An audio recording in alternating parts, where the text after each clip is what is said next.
U.S. Open returns to Shinnecock Hills Golf Club on Long Island for the first time since 2004, and for the fifth time overall. The U.S. Open tournament dates all the way back to the 1800s and was played here for the first time in 1896. Last year's 16-under winning score from Brooks Koepka tied Rory McIlroy's 16-under at Congressional for the lowest score in a U.S. Open tournament. But don't expect to see scores like that this weekend at Shinnecock Hills. New for this year, the U.S. Open will have a 2-hole aggregate playoff that may come into play on Sunday.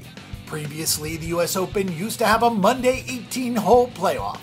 Fox owns the rights to the U.S. Open, so coverage will be on Fox Sports 1 and Fox throughout the weekend.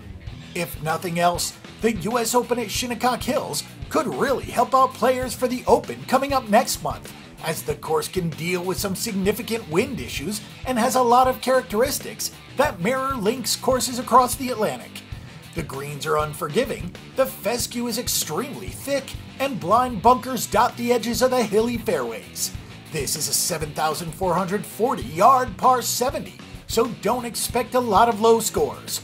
While we could do better than the 4-under winning score in 2004, something in the 6-under to 8-under range seems doable.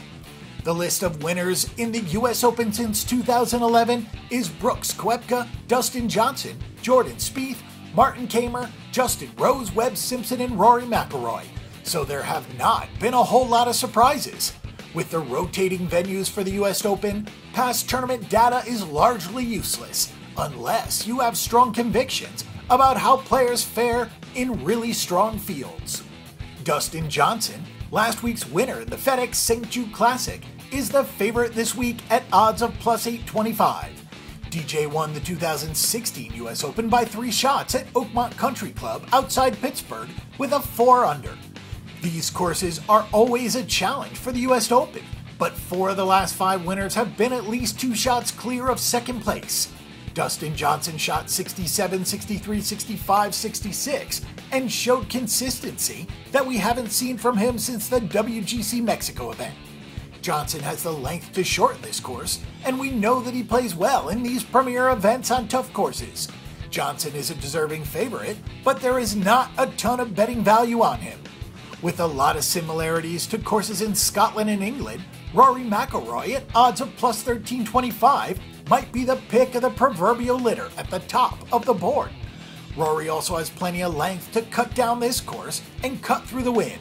He had a nice 3 last months with a win at the Arnold Palmer, a 2nd at the BMW PGA Championship, and an 8th in his last event at Muirfield Village for the Memorial.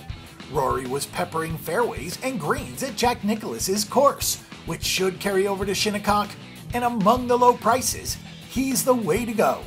Justin Rose and Justin Thomas are both at plus 1400. Justin Rose hit a ton of fairways at Muirfield Village as well, en route to finishing 6th. We've seen remarkable consistency from Rose over the past few months, as he was just outside the top 10 at the Masters and won at Colonial 2 weeks ago at 20 under. He has 6 rounds of 66 or less over his last 4 events, so he has really been swinging it well. Justin Thomas scored his first top 10 in a while at the Memorial. He was 9th last year at Erin Hills and won the PGA Championship. He's a threat to win anywhere, but this course does have a lot of links elements, and he's T-minus 53 and MC at the Open Championship the last 2 years. Justin Rose, however, is our preferred pick between the two. Jason Day checks in at odds of plus 1550. Ricky Fowler is at odds of plus 1700 in his quest to score his first career major. Not many people expect it to happen here, but you can bet that the golf world will be rooting for Fowler. Justin Spieth is at plus 1800, which will probably get some thinking that now is the time to back him, since he's become something of an afterthought. Jon Rahm and reigning U.S. champion Brooks Koepka are in the plus 2,000 to 2,100 range. Tiger Woods is at plus 2,500. Woods won 3 U.S. Opens before everything spiraled out of control for him. His last one came in 2008 over Rocco Mediate in the playoff at Torrey Pines that is still talked about to this day. He was the winner at Bethpage in 2002 and Pebble Beach in 2000, where he won by 15 strokes. And no, 15 strokes is not a typo. There are two players to really root for this week. The first is Phil Mickelson at odds of plus 2,800, as lefty is only missing a U.S. Open title to complete the career Grand Slam. Rory McIlroy is missing the Masters, and Jordan Spieth is missing the PGA Championship among active players. Mickelson has been a runner-up 6 times at the U.S. Open. He has not won a major since 2013, and only has 2 since 2006. But he's been one of the best putters on tour this season. The other player is Adam Scott at odds of plus 5,500. Scott is in a major field for the 68th consecutive time after punching his ticket in a qualifier last week.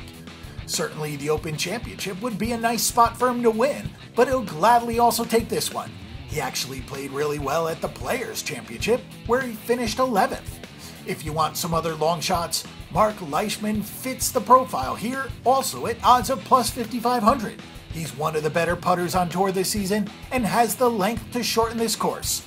If you really want a long shot, guys like Matthew Fitzpatrick and Tyrell Hatton should be set up nicely for a course like this, and those guys are at odds of 125 to 1. For more information and statistics on this event and every other sporting event this week, check out bangthebook.com. Bang the Book is your best resource for sports betting information before you make your weekly assault on the sports books.